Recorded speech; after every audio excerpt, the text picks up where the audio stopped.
ఈరోజు టీఆర్టీలో భాగంగా perspectives in education సబ్జెక్ట్లో జనాభా విద్య గురించి తెలుసుకుందాం. Population education. జనాభా విద్య ఇది ఎందుకు వచ్చింది, దీని అవసరం మనకు ఎందుకు వచ్చింది, దీని యొక్క లక్ష్యాలు ఏంటి, జనాభా విద్యలో ఏం నేర్చుకుంటున్నామో ఇప్పుడు మనం తెలుసుకుందాం. 1994లో కైరోలో జరిగిన జనాభా అభివృద్ధిపై అంతర్జాతీయ సదస్సు జరిగింది.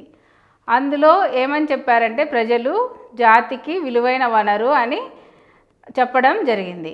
కైరో సమావేశంలోనే విద్య నేర్పే పద్ధతిలోనే ప్రజలకు జనాభా సందేశాలను కూడా అందించాలని సూచించడం జరిగింది. అంటే విద్య ఎలా నేర్పుతున్నామో అదేవిధంగా ఈ జనాభా పెరుగుదల వల్ల వచ్చే నష్టాలు, కష్టాలు వీటన్నిటి గురించి ప్రజలకు తెలియజేయాలని భావించారు. అదేవిధంగా విద్య నేర్పే పద్ధతిలోనే ఈ జనాభా సందేశాలను కూడా ప్రజలకు అందించాలని 1994లో కైరోలో జరిగిన సమావేశంలో, అంతర్జాతీయ సమావేశంలో, సదస్సులో చెప్పడం జరిగింది. ఈ ఐసిడిపి కార్యాచరణ ప్రణాళికలో జనాభా విద్య యొక్క ప్రాముఖ్యతను గురించి, ఆవశ్యకతను గురించి చెప్పడం జరిగింది. అప్పుడు గుర్తించడం జరిగింది జనాభా విద్య యొక్క ఆవశ్యకత, అవసరం ఎంతైనా మన భారతదేశంలో ఉంది. కాబట్టి ఈ కార్యాచరణ ప్రణాళికల ద్వారా మనం జనాభా విద్య గురించి ప్రజల్లో అవగాహన కలిగించాలని భావించడం జరిగింది. ఈ విధంగా ఎక్కువ సఫలీకృతం ఈ జనాభా విద్య గురించి చెప్పేటటువంటి సందేశాలని సమర్థవంతంగా అందించాలి అంటే ఈ జనాభా విద్య బోధన గురించి ప్రాథమిక పాఠశాలలోనే మొదలు పెట్టాలి. ప్రాథమిక పాఠశాలల నుంచి కూడా మనం అధిక జనాభా వల్ల ఏర్పడే సమస్యల గురించి బోధించడం జరగాలని భావించడం జరిగింది. అదేవిధంగా నియత విద్యా విధానంలోనూ అనియత విద్యా విధానంలో కూడా కొనసాగడం జరిగింది. అంటే అధిక జనాభా వల్ల ఏర్పడేటటువంటి నష్టాలు, వీటన్నిటి గురించి, సమస్యల గురించి ప్రాథమిక పాఠశాలల్లోనూ విద్యా విధానం అంతట్లో కూడా జనాభా విద్య గురించి బోధన జరగాలి, అవగాహన ఏర్పరచాలి. విద్యార్థుల్లో నుంచే మొదట అదే అమలు కావాలి. విద్యార్థి దశలో నుంచే విద్యార్థికి అవగాహన ఏర్పడాలి అని భావించడం జరిగింది. అందుకని ఈ జనాభా విద్య గురించి ప్రాథమిక పాఠశాలల నుంచి బోధించడం మొదలుపెట్టారు. ఈ విధానంలో తల్లిదండ్రులు, కుటుంబాలు, యువకులు, పెద్దల అందరి యొక్క భాగస్వామ్యం కావాలి. సమాజంలో ఉన్నటువంటి అందరి యొక్క భాగస్వామ్యం ఉంటేనే ఏదైనా కార్యక్రమం సఫలం అవుతుంది, ప్రయోజనాలు పొందగలుగుతాం. జనాభా విద్య అంటే ఏంటి, దీని గురించి మనం క్షుణ్ణంగా తెలుసుకుందాం. ఇది చాలా 6 అంశాలు జనాభా విద్యలో ఇచ్చారు. టీఆర్టీలో మీకు జనాభా విద్య గురించి తెలుసుకోవాలి. 6 అంశాలు ఉన్నాయి మనం నేర్చుకోవడానికి. జనాభా విద్య అంటే ఏంటో ఇప్పుడు తెలుసుకుందాం. జనాభా సమస్యను పరిష్కరించడానికి, అంటే జనాభా అధికం అవ్వకుండా తగ్గించడానికి, అధిక జనాభా సమస్యని తగ్గించడానికి, అదేవిధంగా అనుకున్నటువంటి అభివృద్ధిని, లక్ష్యాలను సాధించడానికి కనుక్కున్న వినూత్న ప్రక్రియ ఈ జనాభా విద్య. జనాభా విద్య ద్వారా మనం అందరికీ అవగాహన కల్పించి ఈ జనాభా సమస్యని పరిష్కరించాలని భావించడం జరిగింది. దానికోసం కనుక్కున్న ఈ కొత్త ప్రక్రియే జనాభా విద్య. ప్రజల్లో మార్పు తీసుకొచ్చేందుకు, జనాభా సమస్యను తగ్గించేందుకు, అందుకు అవసరమైన విషయాల్ని, అనువైన విషయాల్ని జనాభా విద్యలో భాగంగా బోధించాలి. అంటే అధిక జనాభా వల్ల ఏర్పడే సమస్యలు, నష్టాలు వీటన్నిటిని గురించి ప్రజల్లో అవగాహన కల్పించాలి. జనాభాను తగ్గించడానికి ఏమేమి రకాలైనటువంటి పరిష్కారాలు ఉన్నాయో, అంటే ఈ సమస్యని పరిష్కరించడానికి ఉన్నటువంటి పరిష్కారాలన్నిటినీ ప్రజల్లోకి తీసుకువెళ్ళి వాళ్ళు ఈ జనాభాని తగ్గించగలిగేటట్లు చేయాలి. దాని గురించి చెప్పేటటువంటిదే ఈ జనాభా విద్య. జనాభా విద్య నిర్వచనాలు కొన్నిటిని చూద్దాం. ఇప్పుడు జనాభా విద్య నిర్వచనాలలో యునెస్కో నిర్వచనం చాలా ప్రధానమైంది. 1971లోనే యునెస్కో నిర్వహించిన ఆసియా ప్రాంత సెమినార్లో జనాభా విద్యను కుటుంబంలో, సముదాయంలో, జాతిలో, ప్రపంచంలోనూ జనాభా స్థితిని అధ్యయనం చేసి ఈ స్థితి పట్ల విద్యార్థులలో హేతుబద్ధమైన బాధ్యతాయుతమైన వైఖరులను, ప్రవర్తనలను అభివృద్ధి చేసే ఉద్దేశం కలిగి ఉండే విద్యా కార్యక్రమం అని నిర్వచించడం జరిగింది. అంటే ఒక ప్రదేశంలో, కుటుంబంలో, సముదాయంలో, జాతిలో ఎక్కడెక్కడ ఉన్నటువంటి వాళ్ళ జనాభా యొక్క స్థితిని అధ్యయనం చేసి ఇటువంటి పరిస్థితి ఈ ప్రదేశంలో ఉంది, ప్రపంచంలో ఇంత జనాభా ఉంది, మనం ఏం చేయాలి, విద్యార్థులంగా మనం ఏం చేయాలి, మన కర్తవ్యం ఏంటి, మన వైఖరి ఎలా ఉండాలి, మన ప్రవర్తన ఎలా ఉండాలి అన్న దాని గురించి చెప్పేదే జనాభా విద్య అని యునెస్కో నిర్వహించింది. అధిక జనాభా పెరుగుదల నుండి ఉద్భవించేటటువంటి సమస్యల పట్ల విద్యార్థులు అవగాహన కలిగి ఉండాలి. అదేవిధంగా హేతుబద్ధమైనటువంటి నిర్ణయాలు కూడా తీసుకోవాలి. అంటే ఈ సమస్యని పరిష్కరించడానికి వాళ్ళు నిర్ణయం తీసుకోగలిగేటటువంటి శక్తిని కూడా కలిగి ఉండాలి. ఆ విధంగా నిర్ణయాలు తీసుకోయేటటువంటి జ్ఞానాన్ని అందించేటటువంటిదే ఈ జనాభా విద్య. అంటే నిర్ణయాలు తీసుకోవడానికి ఉపయోగపడు జనాభా ప్రక్రియ అధ్యయనానికి అవకాశం కల్పించే విద్యా కార్యక్రమమే జనాభా విద్య అని కూడా అంటారు. జనాభా పెరుగుదల వల్ల ఉత్పన్నమయ్యే సమస్యల గూర్చి ప్రజల్లో మెలకువలను కలిగించే విద్యా ప్రణాళికలను జనాభా విద్య అని కూడా అంటారు. అంటే జనాభా పెరుగుదల వల్ల ఏర్పడే సమస్యలు ఏవైతే ఉన్నాయో వాటన్నిటి గురించి ప్రజల్లో అవగాహన కలిగించాలంటే కొంత ప్రణాళిక ఉండాలి. అటువంటి విద్యా ప్రణాళికలను గురించి తెలియజేసేదే జనాభా విద్య అని అనవచ్చు. మాస్టర్స్ ప్రకారం 1972లో ఈ నిర్వచనాన్ని ఇవ్వడం జరిగింది. జనాభా విద్యను మానవ జనాభా పరిస్థితి మరియు జనాభా మార్పు వల్ల ఉత్పన్నమయ్యే స్వాభావిక మానవ పరిణామాల గురించి తెలుసుకునే విధానాల బోధన అభ్యసన విద్యా విధానంగా నిర్వచించడం జరిగింది. అంటే జనాభా ఎక్కువైనప్పుడు ఏర్పడేటటువంటి సమస్యలు ఏమైతే ఉన్నాయో అదేవిధంగా స్వాభావికంగా మానవ పరిణామ క్రమంలో కూడా ఏమేం మార్పులు చోటు చేసుకుంటున్నాయో తెలుసుకునే విధానాలను గురించి తెలిపే విద్యా విధానంగా దీన్ని నిర్వచించడం జరిగింది. లేన్ అండ్ విలియన్ వీళ్ళు కూడా ఈ జనాభా విద్యను నిర్వచించడం జరిగింది 1974లో. జనాభా అధ్యయనం అంటే ఏ చోట్ల ఎంత జనాభా ఉంది దాని గురించి తెలియజేసేటటువంటి అధ్యయనం. తర్వాత భౌతిక, సామాజిక, సాంస్కృతిక, రాజకీయ, ఆర్థిక, ప్రకృతి సంబంధించిన విషయాలు మరియు జనాభాలో ప్రజల జీవితంపై కలిగించే మార్పులను గురించి తెలిపే అధ్యయనమే ఈ జనాభా విద్య అని చెప్పడం జరిగింది.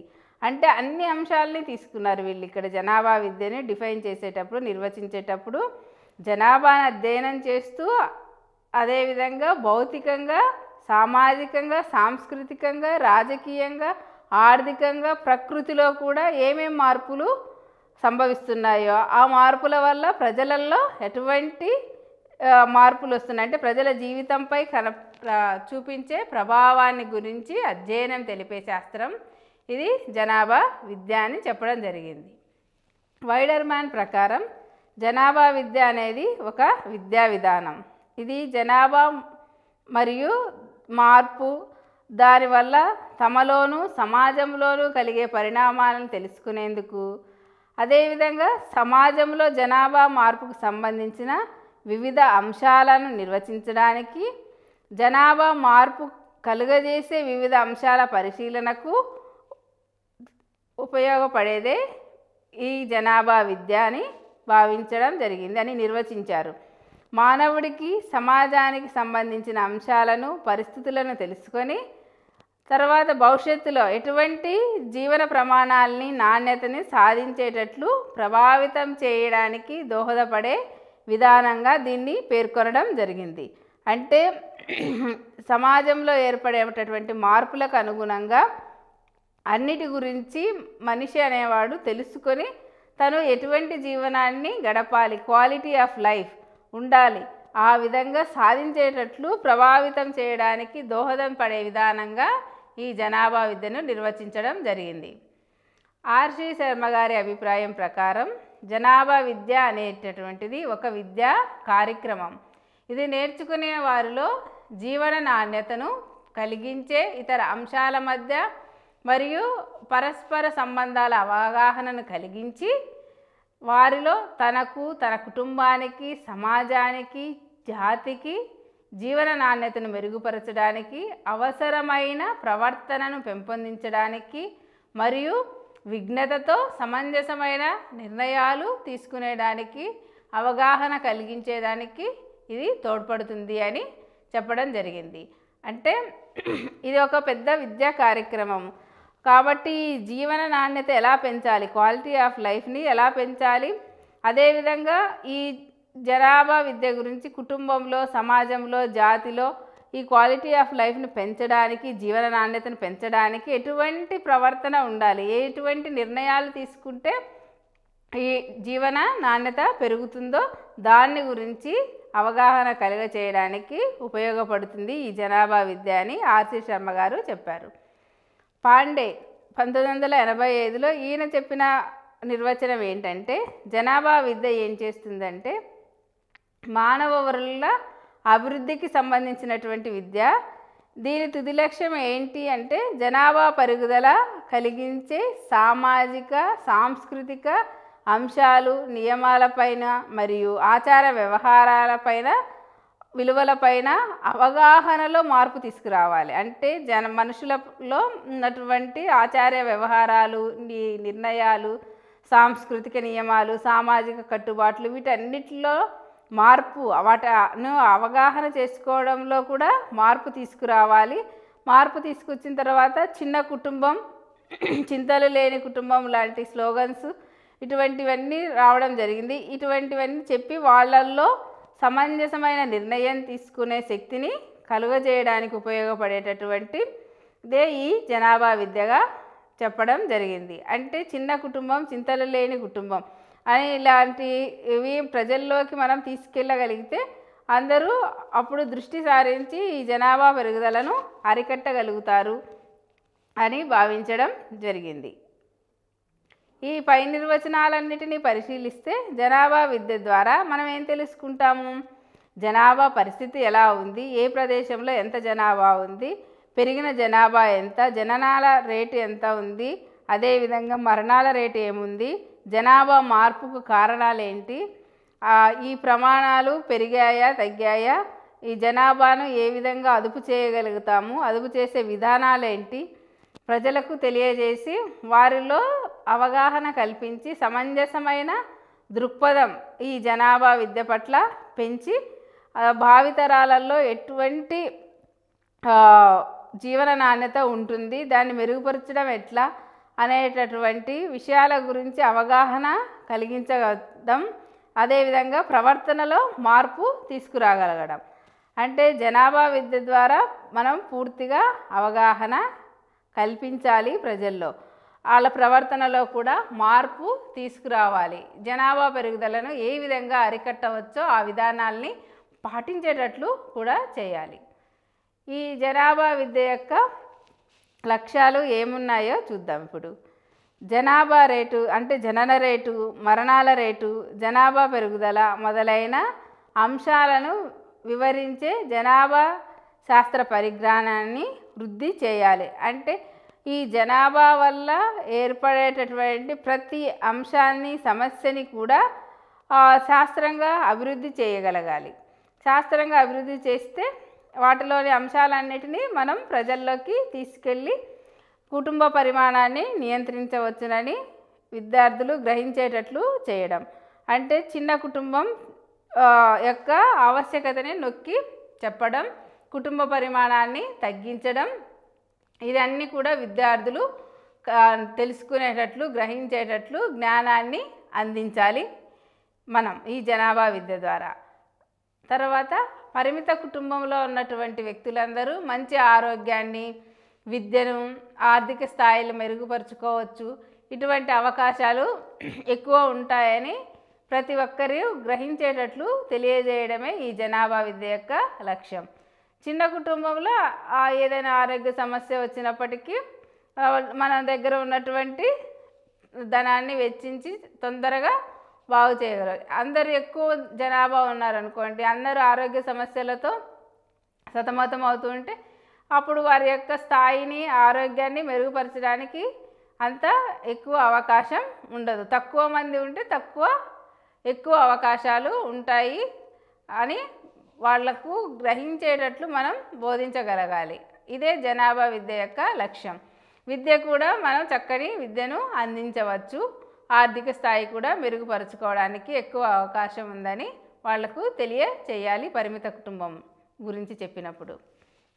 అదేవిధంగా దేశంలో ఉన్నత జీవన ప్రమాణాన్ని పెంపొందించడానికి పరిమిత జనాభా తోడ్పడుతుందని తెలియజేయాలి. అదే మానవుని యొక్క సాంఘిక, రాజకీయ, సాంస్కృతిక, ఆర్థిక జీవనం మీద జనాభాలో వచ్చు మార్పుల వల్ల కలుగు ప్రభావాన్ని గురించి తెలుసుకోవడం. అంటే ఈ జనాభా విద్య లక్ష్యం ఏంటి అంటే సాంఘికంగా ఎటువంటి మార్పులకు లోనవుతుంది, రాజకీయంగా, సాంస్కృతికంగా, ఆర్థికంగా, అదేవిధంగా మనిషి యొక్క జీవనం పైన ఈ జనాభా యొక్క ప్రభావం ఏ విధంగా ఉంది, మార్పులు ఏమున్నాయో వీటన్నిటి గురించి క్షుణ్ణంగా మిగిలిన వారికి ప్రజలకు తెలియజేయగలగడమే ఈ జనాభా విద్య యొక్క లక్ష్యం. జనాభా పెరుగుదలకు మరియు దేశ అభివృద్ధికి, ప్రపంచ శాంతికి మధ్య గల పరస్పర సంబంధం గురించి అవగాహన కల్పించడం అనేది కూడా ఈ జనాభా విద్య యొక్క లక్ష్యం. అంటే జనాభా పెరుగుదల దేశ అభివృద్ధికి అడ్డంకిగా మారుతోంది. అంటే అన్ని చోట్ల అభివృద్ధి జరిగినప్పటికీ ఈ అధిక జనాభా వల్ల అందరికీ అన్ని రకాలైనటువంటి సౌకర్యాలని కల్పించలేకపోతున్నాం. ఈ అరికట్టినట్లయితే మనం దేశ అభివృద్ధి పురోగతిని ఎంతో సాధిస్తుంది. ఇది ఒక పెద్ద అడ్డంకిగా మారింది. జనాభా పెరుగుదల అనేది దేశ అభివృద్ధికి అడ్డంకిగా మారిందని అవగాహన ప్రజల్లో కలిగించడం అనేది ఒకటి ఈ జనాభా విద్యా లక్ష్యాల్లో ఒకటి. వాతావరణం, పరిసరాలపై అధిక జనాభా వల్ల కలిగే దుష్ఫలితాల గురించి కూడా ఈ జనాభా విద్య వల్ల తెలియజేయడం జరుగుతుంది.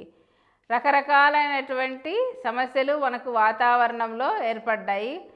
వాతావరణ కాలుష్యం ఏర్పడింది, నీటి కాలుష్యం, వనరుల తగ్గుదల, ఇవన్నీ కూడా రకరకాలైనటువంటి అంశాలు, సమస్యలు ఏర్పడ్డాయి. ఈ జనాభా విద్య స్వభావం గురించి తెలుసుకుందాం. ఈ జనాభా విద్య యొక్క స్వభావం ఏమిటంటే సమస్య మేలుకొలుపు. అంటే మొత్తం జనాభా పెరుగుదల ఏ విధంగా ఉంది, దాని తీవ్రత గురించి విద్యార్థుల్లో మరియు ప్రజల్లో ఒక అవగాహన కల్పించి మేల్కొనేలా చేసి జనాభాని నియంత్రించాలి. ఇది ఇప్పుడు ఉన్నటువంటి ప్రధానమైన సమస్య. దాని గురించి ప్రతి ఒక్కరూ ఆలోచించేలా చేయగలగాలి. జనాభా నియంత్రణ అవసరాన్ని ప్రతి ఒక్కరూ గుర్తించేలా చేసే స్వభావం కలిగి ఉంది ఈ జనాభా విద్య. అంటే ఇది పెద్ద సమస్య. మన భారతదేశంలో ఉన్నటువంటి అన్నిటికన్నా పెద్ద సమస్య ఈ జనాభా విద్య, ఈ జనాభా సమస్య. సో జనాభా విద్య ద్వారా ఈ సమస్యని మనం అందరిలోకి తీసుకెళ్తున్నాం. విద్యార్థుల్లో, ప్రజల్లో ఒక అవగాహన కార్యక్రమంని జనాభా విద్య ద్వారా చేయగలుగుతున్నాం. అదేవిధంగా జనాభా నియంత్రణ అవసరాన్ని ప్రతి ఒక్కరూ గుర్తించేలా చేయగలుగుతున్నాం. ఇది దీని స్వభావం. అదేవిధంగా జనాభా విజ్ఞానం, అవగాహన, ఈ రెండిటి గురించి అందరిలో అవగాహన కల్పించాలి. జనాభా విస్ఫోటనకు దారితీసే వివిధ రకాలైనటువంటి కారణాలను, శక్తులను, యథార్థాలను, అదేవిధంగా జనాభా పెరుగుదల లక్ష్యాలను పిల్లలకు, ప్రజలకు, అందరికీ తెలియజేస్తుంది ఈ జనాభా విద్య. ఇంకా అంటే ప్రతి చోట కూడా జనాభా అన్నది పెరిగిపోతూనే ఉంది. దానికి దోహదం చేసేటటువంటి కారణాలు ఏమున్నాయి, కారకాలు ఏమున్నాయి, శక్తులు ఏమున్నాయి, వీటన్నిటి గురించి తెలియజేసే స్వభావాన్ని ఈ జనాభా విద్య కలిగి ఉంది. జనాభా విద్య వాస్తవ దృక్పథంతో విద్యార్థులు జనాభా సమస్యను మెచ్చుకునేటట్లు చేస్తుంది. అంటే నిదానంగా ఆలోచించి చూస్తే మన దగ్గర యువకుల యొక్క శక్తి ఎక్కువగా ఉంది. ఈ శక్తి ఎక్కువగా ఉందని మనం యువకులు ఎక్కువగా ఉన్నారని ఈ జనాభా విద్య ద్వారానే తెలుసుకోవడం జరిగింది. తెలుసుకున్న తర్వాత మన యొక్క ఈ యువక శక్తిని ఉపయోగించి దేశాన్ని అభివృద్ధి ప్రదంలో నడిపించవచ్చు అనేటటువంటి వైఖరిని తీసుకురావాలి. అదేవిధంగా అభిరుచులు, నైపుణ్యాల అభివృద్ధి, జనాభా నియంత్రణకు, కుటుంబ సంక్షేమానికి అవసరమైన అనుకూల అభిరుచులను, తగిన నైపుణ్యాలను అభివృద్ధి చేసుకోవడానికి విద్యార్థులను ప్రోత్సహించడానికి జనాభా విద్య ప్రయత్నిస్తుంది. అంటే జనాభా నియంత్రణ చేయాలి. అదేవిధంగా క్వాలిటీ ఆఫ్ లైఫ్, కుటుంబ సంక్షేమం కూడా అవసరం. ఈ రెండిటికి కావలసినటువంటి నైపుణ్యాలను అభివృద్ధి చేసుకోవడానికి విద్యార్థులను ప్రోత్సహించేలా ఈ జనాభా విద్య ప్రయత్నిస్తుంది. జాతీయ అభివృద్ధి, అంతర్జాతీయ శాంతికి, జనాభా పెరుగుదలకు మధ్య సంబంధాన్ని తెలుసుకునేటట్లు చేయగలుగుతుంది ఈ జనాభా విద్య. విద్యార్థుల జనాభా పెరుగుదల మరియు పర్యవసానాలను కేవలం కుటుంబం లేదా ప్రాంతీయ దృష్టితోనే కాకుండా జాతీయ, అంతర్జాతీయ దృక్పథంలో కూడా పరికించేటట్లు చేస్తుంది. అంటే విద్యార్థులకి అవగాహన ఉండాలి, మన దేశంలోనే ఈ జనాభా సమస్య ఉందా, ఇలాగా సమస్యతో సతమతమయ్యే దేశాలు ఏమున్నాయి, తక్కువ జనాభా కలిగినటువంటి దేశాలు ఏమున్నాయి, ఎక్కువ జనాభా గల దేశాలలో ఏ విధమైనటువంటి పరిష్కారాలు ఉన్నాయి, అవి మన దేశంలో పాటించవచ్చా, అదేవిధంగా జాతీయంగా, అంతర్జాతీయంగా ఈ జనాభాను నియంత్రించడానికి వాళ్ళు ఎటువంటి చర్యలు తీసుకుంటున్నారో అటువంటి దృక్పథాన్ని మనం విద్యార్థుల్లో కలిగించడానికి ఈ జనాభా విద్య అనేది ఉపయోగపడుతుంది. పరిపోషిత అభివృద్ధికి, పర్యావరణ సమతుల్యానికి, జనాభాకు మధ్య గల అంతర సంబంధాలను విద్యార్థులు అవగాహన చేసుకునేందుకు జనాభా విద్య తోడ్పడుతుంది. అంటే పర్యావరణంని మనం పరిరక్షించాలి. పర్యావరణ విద్యలో నేర్చుకున్నాం కదా, పర్యావరణంలో ఉన్నటువంటి జంతువులు, ప్రాణులు, మొక్కలు అన్నీ కూడా సమంగా ఉండాలి, సమతుల్యాన్ని పాటించాలి. ఏది ఎక్కువైపోయినా కూడా పర్యావరణం యొక్క సమతుల్యం దెబ్బతింటుంది. అందువల్ల జనాభా ఎక్కువ అవడం వల్ల పర్యావరణంలో సమతుల్యత దెబ్బతింటుంది. అదేవిధంగా అభివృద్ధి జరగడం లేదు, అభివృద్ధికి అడ్డంకిగా మారుతుంది అని విద్యార్థులు ఈ రకమైనటువంటి అంతర్ సంబంధాన్ని అర్థం చేసుకునేందుకు ఈ జనాభా విద్య ఉపయోగపడుతుంది. జనాభా స్థిరత్వం, స్టెబిలైజేషన్ ఆఫ్ పాపులేషన్ ప్రాధాన్యతను విద్యార్థులు గుర్తించేలా చేస్తుంది ఈ జనాభా విద్య. అంటే పెరగకుండా ఒక స్టెబిలిటీలోకి రావాలి, స్థిరంగా ఉండాలి ప్రతి దేశం యొక్క జనాభా. ఎక్కువైతే చాలా నష్టాలు ఉన్నాయి. అదేవిధంగా తక్కువ జనాభా ఉంటే కూడా ఏమవుతుంది, కొన్ని రోజులకి ఆ జాతి అంతరించిపోతుంది. అందువల్ల ఎప్పుడూ స్థిరంగా ఉండగలిగేటట్లు చూడాలి. దాన్ని విద్యార్థులు గుర్తించేలా చేస్తుంది ఈ జనాభా విద్య. బాధ్యతాయుతమైన, ఆరోగ్యకరమైన లైంగిక ప్రవర్తన గురించి, దానికి సంబంధించినటువంటి నైతిక సూత్రాలని, విలువల్ని కూడా విద్యార్థులకు జనాభా విద్య బోధిస్తుంది. అంటే వివాహం తర్వాతనే మంచి సంబంధాలు ఉండాలి, ఎక్కువ మందితో లైంగిక సంబంధాలు ఉండకూడదు. ఈ లైంగిక పరివర్తన గురించిన అంశాలన్నిటిని గురించి, నైతిక విలువల గురించి ఈ జనాభా విద్య బోధించడం జరుగుతుంది. ఎందుకంటే ఇది చెప్పకపోతే అనేక రకాలైనటువంటి HIV, ఎయిడ్స్, రకరకాలైనటువంటి లైంగికపరమైనటువంటి జబ్బుల గురించి కూడా అవగాహన కలిగించాలి. జనాభా విద్య ద్వారా కలిగించడం చేస్తున్నాం. ఈ జనాభా విద్య యొక్క పరిధి ఏముందో తెలుసుకుందాం. ఇప్పటి వరకు మనం జనాభా విద్య అంటే ఏంటో నేర్చుకున్నాం.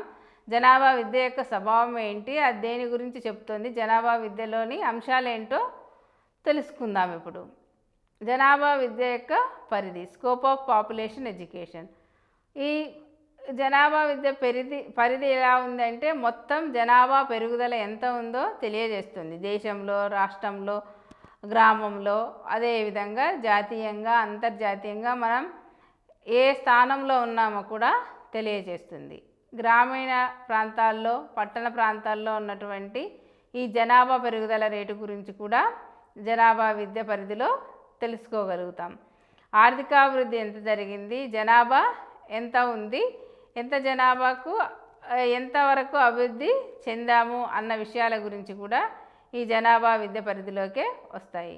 జననాల రేటు ఎంత ఉంది, మరణాల రేటు, మామూలు ఒక వయసు మళ్ళిన వ్యక్తులు ఎంతమంది మరణిస్తున్నారు, అంటే వృద్ధాప్యంలో మరణించే వాళ్ళు ఎంతమంది, జననం ఎంతమంది జరుగుతుంది, వాటి గురించి కూడా తెలుపుతుంది. శిశు మరణాల రేటు, ఇప్పుడు శిశు మరణాల రేటు చాలా వరకు తగ్గిందనే చెప్పాలి. వీటన్నిటి గురించి ఈ జనాభా విద్యలో మాట్లాడుకుంటాం. మొత్తం ప్రత్యుత్పత్తి రేటు ఏ విధంగా ఉంది, జనాభా గతి పరిమాణం ఎలా ఉందో ఈ అంశాల గురించి కూడా తెలుస్తుంది. యుక్తమైన జనాభా అంటే దేశంలో ఉన్నటువంటి ప్రొడక్టివ్ పాపులేషన్ ఎంత ఉందో వాళ్ళ గురించి కూడా మనం తెలుసుకోగలుగుతున్నాం. ప్రవాస జనాభా, ఇక్కడి నుంచి వేరే చోట్లకు వెళ్ళిన వాళ్ళు, వేరే దేశాలకు, వేరే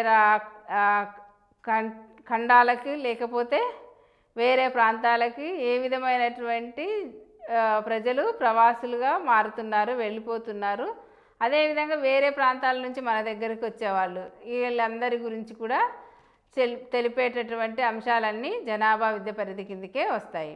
అధిక జనాభా ఎంతుంది, జనాభా అంచనాలు అంటే నెక్స్ట్ రాబోయే 20 ఏళ్లలో జనాభా ఎంత పెరుగుతుంది, ఏం పెరుగుతుందో వాటి గురించి కూడా తెలియజేస్తుంది. స్త్రీ పురుషుల నిష్పత్తి ఎంత ఉంది, ఒక పురుషుడికి ఎంతమంది స్త్రీలు ఉన్నారు, ఎక్కువ ఉన్నారా తక్కువ ఉన్నారా, ఏ రాష్ట్రంలో ఎంత ఉందో స్త్రీ పురుషుల నిష్పత్తి గురించి కూడా తెలియజేస్తుంది ఈ జనాభా విద్య. ప్రవాహ జనాభా, అదేవిధంగా జాతీయ జనాభా విధానం, జైవిక అంశాలు, జనాభా, వీటన్నిటి గురించి కూడా జనాభా విద్యలోనే మనం తెలుసుకుంటాం.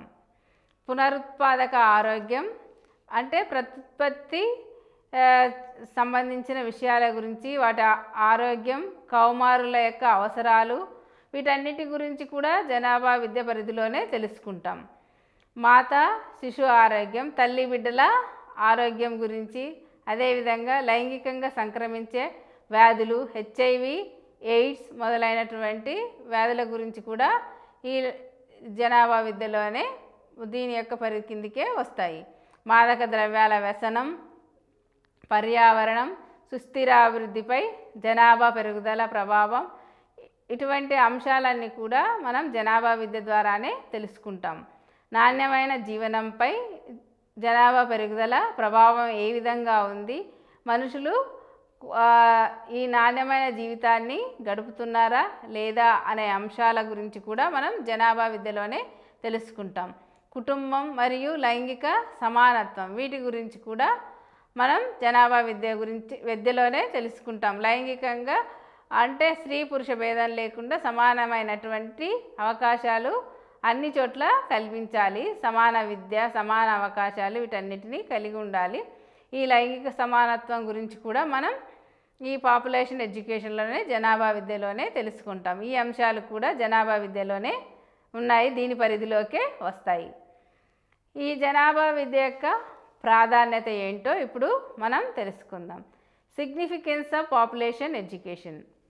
జనాభా విద్య ప్రాధాన్యత ఎప్పటికీ సంతరించుకుందంటే జవహర్లాల్ నెహ్రూ గారు ఉన్నప్పటి నుంచే ఉంది. భారత జనాభా సమస్య ఒక్కటి కాదు, ఇది 400 మిలియన్ల సమస్య. కానీ ఇవాళ ఈ సమస్య 1.027 మిలియన్ల సమస్య అయి కూర్చుంది.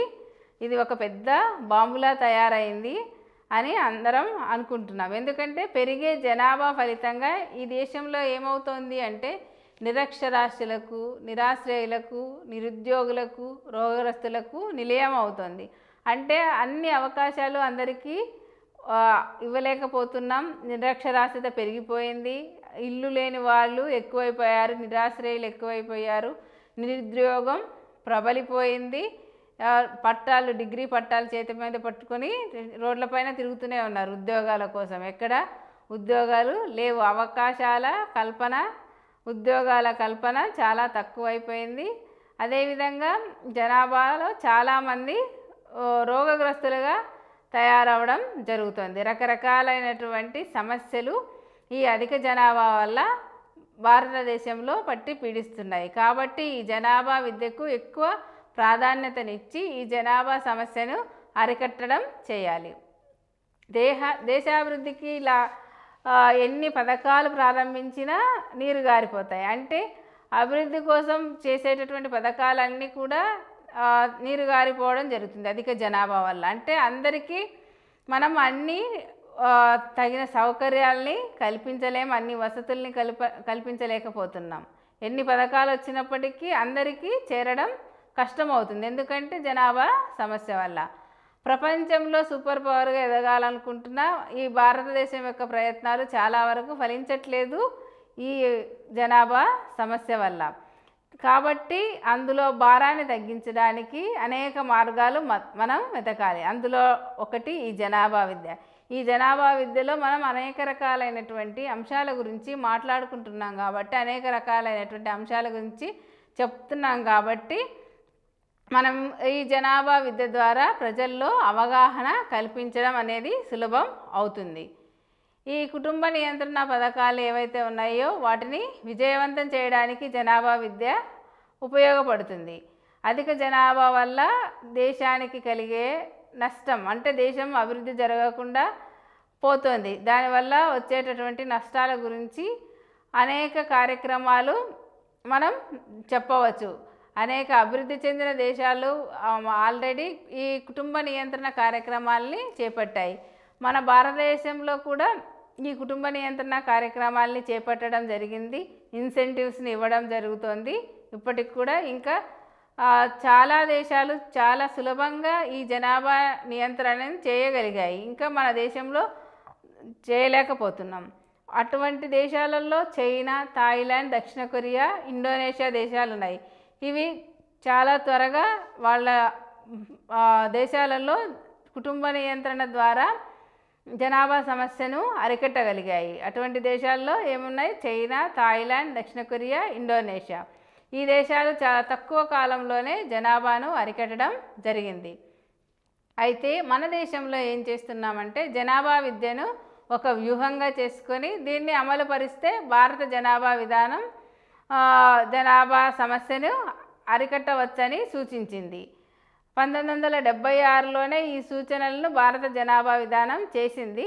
కానీ ఇంకా ప్రజల్లో మార్పు రావాలి. ప్రజల్లో సామాజిక, సాంస్కృతిక, మతపరమైనటువంటి విలువల్ని మార్చి ఈ జనాభాని అరికట్టాలి. అయితే ఏం చేస్తుందంటే మామూలుగా పిల్లల్ని కనడం అనేది ఒక జైవిక పరమైనటువంటి చర్య. అయినా ఎంతమందిని కనాలని విషయం వచ్చేటప్పటికి అనేక సామాజిక అంశాలు, సాంస్కృతిక అంశాలు, మతపరమైనటువంటి అంశాలు జోక్యం చేసుకోవడం జరుగుతుంది. కొన్ని మతాల్లో పిల్లల్ని కనకుండా ఉండడం పాపం. అలాగా పిల్లల్ని కనడం, కుటుంబ నియంత్రణ పద్ధతుల్ని ఆచరించడం అన్నది పాపంగా భావిస్తారు. కాబట్టి ఈ జనాభా పెరుగుదల యొక్క కష్ట నష్టాలని తెలియజేయాలి, ప్రచారం చేయాలి. నష్టాలు ఏమిటో దేశ ప్రజల్లో అందరికీ అవగాహన కల్పించాలి. ఈ ప్రచారం కూడా చాలా జరగటం లేదు. ఈ ప్రచారంలో ఉన్నటువంటి లోపాన్ని అధిగమించి అందరికీ తెలియజేయగలగాలి. ఇదే మన మొదటి కర్తవ్యం. ప్రజలందరికీ కుటుంబ నియంత్రణ పట్ల అవగాహన కలిగించాలి. అదేవిధంగా గర్భ నిరోధక విధానాలు, సాధనాల గురించి అనేకమైనటువంటి సందేహాల్ని తీర్చాలి. వాటిని ఎలా ఉపయోగించాలో విధానాల గురించి కూడా తెలియజెప్పడం ద్వారా, అవగాహన కలిగించడం ద్వారా ఈ జనాభాని నియంత్రించవచ్చు. అంటే కుటుంబ నియంత్రణ పట్ల ప్రజలందరికీ అవగాహన కలిగించాలి.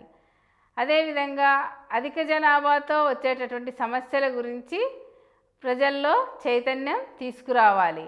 అధిక జనాభా అనేది అనర్థాలకు మూలం. దీనివల్ల నిరక్షరాస్యత, నిరుద్యోగం, పౌష్టికాహార లోపం, అనారోగ్యం, వాతావరణ కాలుష్యం, పేదరికం, HIV AIDS ఈ విధమైనటువంటి అనేక రకాల సమస్యలు మనం ఎదుర్కొంటున్నాం. వీటన్నిటిని తగ్గించడానికి జనాభా విద్య ఉపయోగపడుతుంది. అదేవిధంగా మాదక ద్రవ్యాల వాడకం, ఇంకా రకరకాలైనటువంటి సమస్యల్ని మనం ఎదుర్కొంటున్నాం ఈ అధిక జనాభా వల్ల. ఇవి సమస్యలన్నిటినీ ప్రజల ముందుంచి వాళ్ళల్లో చైతన్యం తీసుకురావాలి, వాళ్ళల్లో ప్రవర్తనలో మార్పు తీసుకురావాలి, అవగాహన కల్పించాలి. ఈ ఏర్పడే సమస్యలన్నిటి గురించి తెలియజేయడానికి ఈ జనాభా విద్య కావాలి మనకు. అందువల్ల ఈ జనాభా విద్యని అందరిలోకి తీసుకెళ్ళగలగాలి, ప్రచారం చాలా ఎక్కువ చేయాలి. పాఠశాల విద్యార్థుల్లో కూడా జనాభా విషయాల పట్ల అవగాహన కలిగించాలి. అయితే ఏ విధంగా కలిగించాలి? జనాభా పెరిగినా సమస్య, తగ్గినా సమస్య. అందువల్ల వచ్చేటటువంటి సమస్యల గురించి అవగాహన కల్పించాలి. పెరిగితే వచ్చే సమస్యలు అనేక రకాలైనటువంటి సమస్యలు, అదేవిధంగా తగ్గితే కూడా జనాభా మరీ తగ్గిపోతే కూడా ఎటువంటి సమస్యలు ఉత్పన్నం అవుతాయో పాఠశాల విద్యార్థుల్లో అవగాహన కల్పించాలి. 1948లో ఢిల్లీలో 1984లో ఢిల్లీలో జరిగినటువంటి Asian forum of parliamentarians for population and education డెవలప్మెంట్లో అప్పుడు ప్రధాని ఇందిరాగాంధీ మాట్లాడుతూ ఏమన్నారంటే, జనాభా నియంత్రణ ఉద్యమాన్ని ముందుకు తీసుకుపోయి దేశ సుస్థిరాభివృద్ధిని పెంచుటలో యువతీ యువకులు పాత్ర ఏముందో వాళ్ళు యువతీ యువకులందరూ కూడా తమ వంతు కర్తవ్యాన్ని కలిగి ఈ నియంత్రణ ఉద్యమాన్ని ముందుకు తీసుకుపోవాలని చెప్పడం జరిగింది. ఒకరే ముద్దు రెండో సంతానం అసలే వద్దు అనే ప్రమాణాన్ని పాటించాలి. అదేవిధంగా బలవంతం కాని పద్ధతుల ద్వారా ప్రజల్లో మార్పు తీసుకురావాలి, ప్రజల ప్రవర్తన మార్చాలి. విద్య ద్వారా ప్రజల సమస్యల్ని తీర్చాలి, అదేవిధంగా వాళ్ళల్లో అవగాహన కల్పించాలి. ప్రవర్తన మార్చడం ద్వారా ఈ జనాభా విషయాల పట్ల సరైన వైఖరిని కలిగించడానికి జనాభా విద్య సరైన మార్గంగా చెప్పడం జరిగింది.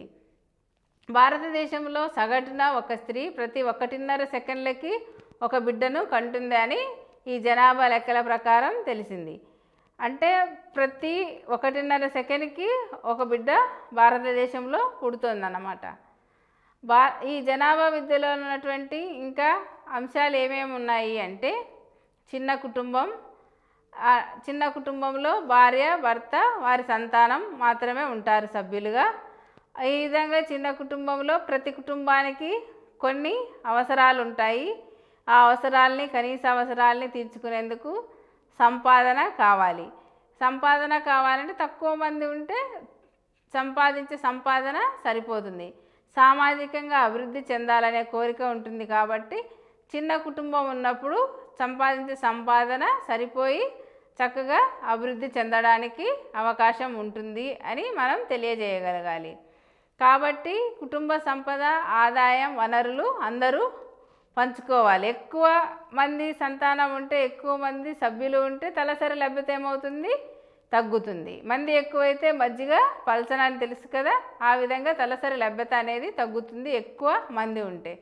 కాబట్టి చిన్న కుటుంబాలు ఆర్థికంగాను, పిల్లల విద్య కానీ, ఆహారం, ఆరోగ్య విషయాల్లో మంచి స్థాయి సంపాదించుకొని నాణ్యమైన జీవితం గడపవచ్చు చిన్న కుటుంబాలలో అనే అవగాహన మనం కలిగించాలి.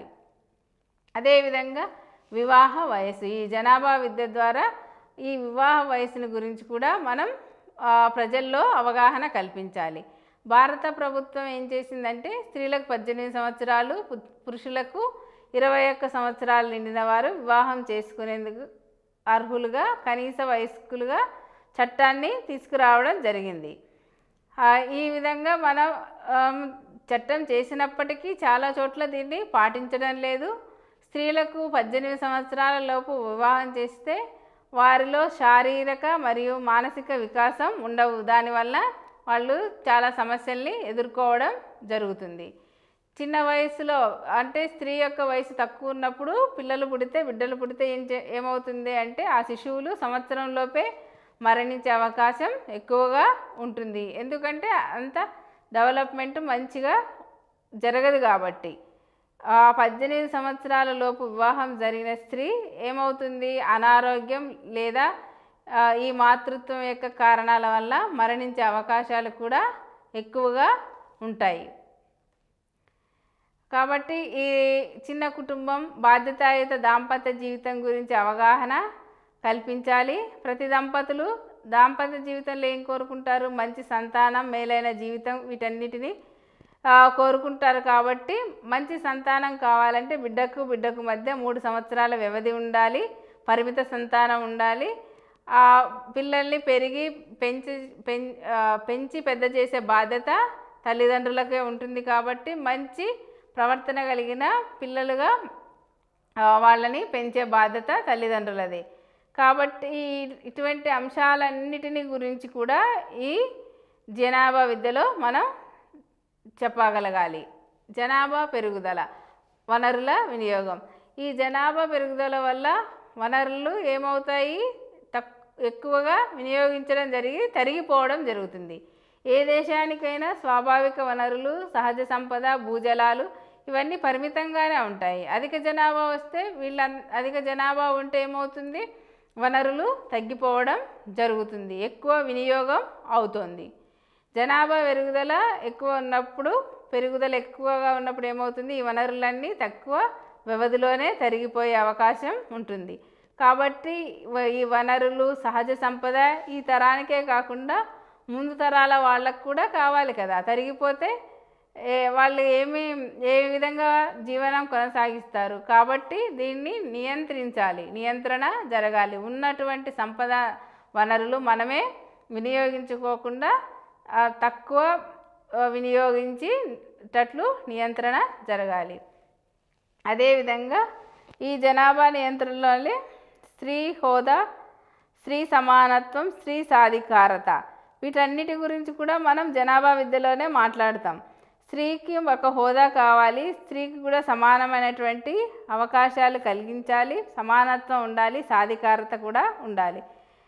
నిజానికి మన సమాజంలో స్త్రీల పట్ల చాలా గౌరవం ఉంది. జనాభా పరిమాణంలో స్త్రీ పురుషులు ఇంచుమించు సరిసమానంగానే ఉన్నా స్త్రీలు పురుషులతో సమాన హోదాని పొందడం లేదు. ఎప్పుడూ స్త్రీల పట్ల చిన్న చూపే. అదేవిధంగా ఆహారం, ఆరోగ్యం, విద్య, ఆస్తి హక్కు వంటి వాటిల్లో స్త్రీ పురుషులకు సమానమైనటువంటి హక్కులు లేవు.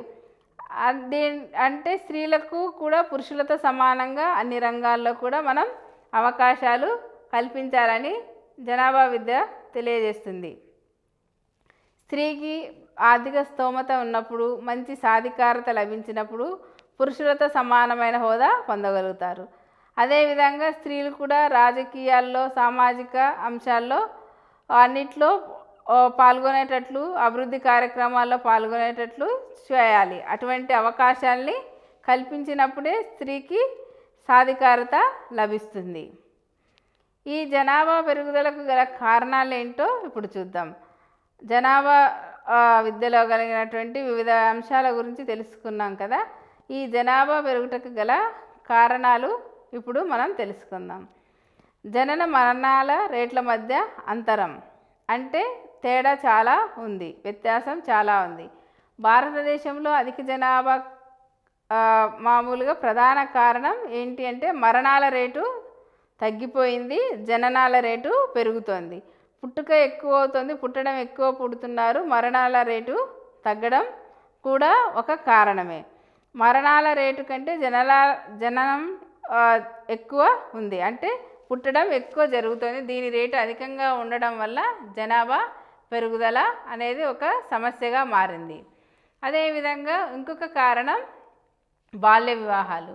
భారతదేశంలో బాల్య వివాహాలు ఇప్పటికీ ఎక్కువగానే జరుగుతూనే ఉన్నాయి. అంటే స్త్రీలకు గర్భధారణ శక్తికి, ఫెర్టిలిటీ రేటుకు, జననానికి సంబంధం ఉంది. ఇక్కడ మామూలుగా 15 సంవత్సరాల నుంచి 44 సంవత్సరాల వయసు ఉన్నటువంటి స్త్రీలకు సంతానోత్పత్తి శక్తి బాగా ఉంటుంది. ఏమవుతుంది అంటే బాల్య వివాహాల వల్ల తక్కువ వయసులోనే వివాహం చేసుకుంటున్నారు. అదేవిధంగా ఎక్కువ మంది పిల్లల్ని కనడం జరుగుతుంది. 15 సంవత్సరాలు అప్పుడు వివాహం చేసి 44 సంవత్సరాల వరకు ప్రొడక్టివిటీ కెపాసిటీ ఉంటుంది కాబట్టి, సంతానోత్పత్తి శక్తి ఉంటుంది కాబట్టి ఎక్కువ మంది పిల్లల్ని కనడం కూడా జరుగుతుంది ఈ బాల్య వివాహాల వల్ల. జనాభా పెరుగుదల దీని గురించిన జాతీయ జనాభా విధానాలు 1976 2000లో స్త్రీలకు 18 సంవత్సరాలు మరియు పురుషులకు 21 సంవత్సరాలు వివాహ వయస్సుగా నిర్ధారించారు. అంటే 1976లోనే దీనిపైన అవగాహన వచ్చింది. అదేవిధంగా 2000 సంవత్సరాలలో కూడా మళ్ళీ దాన్ని నొక్కి ఒక్కానించడం జరిగింది. 18 సంవత్సరాలు వచ్చిన తర్వాతే వివాహాన్ని స్త్రీలకు చేయాలి, పురుషులకు 21 సంవత్సరాలు నిండిన తర్వాతే నిర్ధారించినప్పటికీ ఈ నియమాన్ని చాలా తక్కువ మంది మాత్రమే పాటిస్తున్నారు, చాలామంది పాటించడం లేదు. అందువల్ల బాల్య వివాహాలు జరుగుతూనే ఉన్నాయి. తర్వాత శిశు మరణాలు. భారతదేశంలో ఏమవుతుందంటే శిశు మరణాల రేటు అధికంగా ఉంటుంది. అందుకని తల్లిదండ్రులకు పుట్టినటువంటి పిల్లలందరూ బతుకుతారనే గ్యారంటీ లేదు. ఆశ లేకపోవడం వల్ల ఎక్కువ మందిని కంటారు. ఎక్కువ మందిని కంటే తప్పనిసరిగా వాళ్ళల్లో ఒకరిద్దరైనా బతుకుతారని చెప్పేసి ఎక్కువ మంది పిల్లల్ని కనడం జరుగుతోంది మన భారతదేశంలో. తర్వాత కారణాలు ఏంటి అంటే ఆర్థిక కారణాలు. భారతదేశం ఎక్కువగా వ్యవసాయ ప్రధానమైనటువంటి దేశం. అధిక జనాభా వ్యవసాయాన్ని నమ్ముకొని దాని ఆధారంగానే బ్రతకడం జరుగుతుంది. ఎక్కువ మంది పిల్లలు కనుక ఉంటే ముఖ్యంగా మగపిల్లలు ఎక్కువ ఆదాయాన్ని తెచ్చిపెడతారని వాళ్ళ నమ్మకం. అంటే ఎక్కువ మంది పిల్లలు ఉంటే ఎక్కువ సంపాదన వస్తుంది, ఎక్కువ తెచ్చిపెడతారని, ఆదాయం వస్తుందని వాళ్ళ నమ్మకం కనుక ఎక్కువ మంది పిల్లల్ని కనడం జరుగుతుంది మన భారతదేశంలో. అదేవిధంగా వాతావరణ పరిస్థితులు. భారతదేశం లాంటి ఉష్ణమండలం మనది. ఈ ఉష్ణమండల ప్రదేశాల్లో యవ్వనం తక్కువ వయసులోనే ప్రారంభమవుతుంది. ప్యూబర్టీ అంటే కౌమార దశకు చాలా తక్కువ వయసులోనే రావడం జరుగుతుంది. ఈ కారణంగా వివాహం తక్కువ వయసులో జరిగి ఎక్కువ మంది పిల్లల్ని కనడం ప్రారంభించేది ఎప్పుడు తక్కువ వయసులోనే ప్రారంభించడం జరుగుతుంది. అదేవిధంగా సామాజిక కారణాలు. యాక్చువల్గా ఇక్కడ రకరకాలైనటువంటి మత విశ్వాసాల వల్ల మన సమాజంలో జనాభా పెరుగుదలకు కూడా చాలా కారణాలు ఉన్నాయి. హిందూ మత విశ్వాసం ప్రకారం తండ్రి శవానికి కుమారుడు మాత్రమే కర్మకాండలు నిర్వహించాలి. కుటుంబ పేరు ప్రతిష్టలు వారసత్వాన్ని కుమారులే కాపాడతారు. అందుకని చెప్పేసి కుమార్తెలు ఉన్నప్పటికీ ఒక బిడ్డతో 2 పిల్లలతో వాళ్ళు చాలించట్లేదు. కుమారుడు పుట్టే వరకు పిల్లల్ని కంటూనే ఉంటున్నారు. అందువల్ల జనాభా పెరిగిపోతూ ఉంది. అదేవిధంగా ముస్లిం మతస్థులు కుటుంబ నియంత్రణను పాపంగా పరిగణిస్తారు. అందువల్ల వాళ్ళు కుటుంబ నియంత్రణ పాటించకపోవడం వల్ల కూడా జనాభా సమస్య అధికంగానే ఉంటుంది. అదేవిధంగా మన భారతదేశంలో యుక్త వయసు ఉన్న జనాభా ఎక్కువగా ఉంది. అంటే పునరుత్పాదక వయసులో ఉన్నటువంటి జనాభా ఎక్కువ ఉండడం కూడా జనాభా పెరుగుదలకు ప్రధాన కారణం. ఒక అంచనా ప్రకారం 60% వరకు జనాభా పెరుగుదలకు కారణం కూడా ఇదే. అంటే యుక్త వయసులో ఉన్నటువంటి జనాభా మన భారతదేశంలో ఎక్కువగా ఉంది.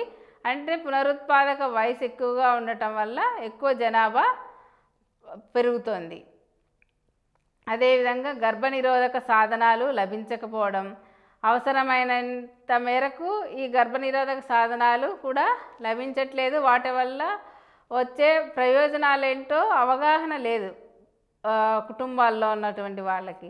ఈ అవగాహన లేకపోవడం వల్ల ఈ గర్భనిరోధక సాధనాలు ఉపయోగించకపోవడం వల్ల ఈ జనాభా పెరుగుదలకు కూడా ఒక కారణంగా చెప్పవచ్చు. వినోద సదుపాయాలు లేకపోవడం, గ్రామీణ ప్రాంతాల్లో వినోద సదుపాయాలు లేకపోవడం ఇది కూడా జనాభా పెరుగుదలకు ఒక కారణమే.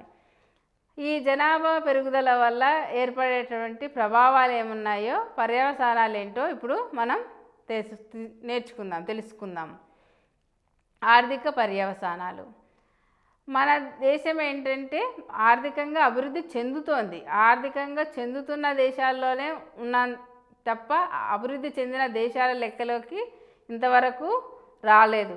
అంతంత మాత్రంగా ఉన్నటువంటి ఆర్థిక వ్యవస్థ ఈ జనాభా పెరుగుదలని అరికట్టలేకపోవడం వల్ల మన ఆర్థిక వ్యవస్థ కుంటుపడుతుంది. అంటే జనాభా పెరుగుదల వల్ల ఆర్థిక వ్యవస్థ తగ్గిపోతుంది, అంటే కృంగదీయడం జరుగుతుంది. జనాభా వల్ల ఈ సమస్య వల్ల కలిగేటటువంటి ఆర్థిక పర్యవసానాలను మనం ఇప్పుడు చూద్దాం. ఆర్థిక వనరుల పెరుగుదలలో చాలా నెమ్మదితనం కనిపిస్తుంది. వనరులపై తీవ్రమైనటువంటి ఒత్తిడి పెరుగుతోంది. పేదరికం కూడా చాలా పెరుగుతోంది. వనరులన్నిటిని మనం ఉపయోగిస్తున్నాం. ఎక్కువగా ఉపయోగించడం వల్ల వనరుల లభ్యత తగ్గిపోతుంది. జాతీయ ఆదాయం, తలసరి ఆదాయం తగ్గిపోయింది. నిరుద్యోగం పెరుగుతోంది. నిరుద్యోగం చాలా సమస్యగా మారింది. ఇప్పుడు ఆర్థికంగా గడ్డు పరిస్థితుల్లో ఉన్న దేశం బయట దేశాల నుంచి, ప్రపంచ బ్యాంకు నుంచి అప్పులు తెచ్చుకోవాల్సిన అవసరం ఏర్పడుతోంది. అదేవిధంగా ప్రభుత్వం చేసేటటువంటి ఈ అప్పుల వలన వడ్డీ పెరిగిపోయి ఆ భారం అంతా ప్రజల మీద పన్నుల రూపంలో పడుతోంది.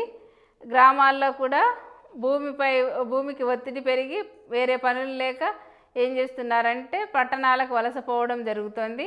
రోజుకు 500 కుటుంబాలు ముంబై నగరానికే తరలి వస్తాయి మామూలుగా పల్లెటూర్ల నుంచి పట్టణానికి.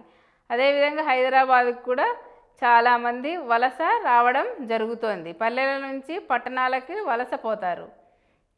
ఈ వలసల కారణంగా ఏమవుతుంది, పట్టణాలలో తీవ్రంగా గృహ సమస్య ఏర్పడుతుంది. జనాభా ఎక్కువైపోయి గృహాలు దొరకవు. అదేవిధంగా పెద్ద పెద్ద కమతాలుగా ఉన్న భూమి జనాభా పెరుగుదల వల్ల ఏమవుతుంది, చిన్న చిన్న కమతాలుగా విభజిస్తున్నారు. అదేవిధంగా వ్యవసాయ ఉత్పత్తి తగ్గిపోతుంది. వ్యవసాయానికి ఉన్నటువంటి భూమిని మనం ఏం చేస్తున్నాము, గృహ నిర్మాణానికి ఉపయోగించడం జరగడం వల్ల ఆహార సమస్య కూడా ఏర్పడుతుంది. అదేవిధంగా సామాజిక పర్యవసానాలు అంటే వీటికి సంబంధించి 2 ముఖ్య పర్యవసానాలను మనం పేర్కొనవచ్చు. కుటుంబం ఏమైపోతుందంటే విచ్ఛిన్నమైపోయి వివాహ స్థిరత్వం నాశనం అవుతుంది. స్థిరంగా వివాహానికి కుటుంబానికి కట్టుబడి ఎవరు ఉండట్లేదు. కుటుంబంపై జనాభా ఒత్తిడి ప్రభావం తీవ్రంగా ఉంటుంది.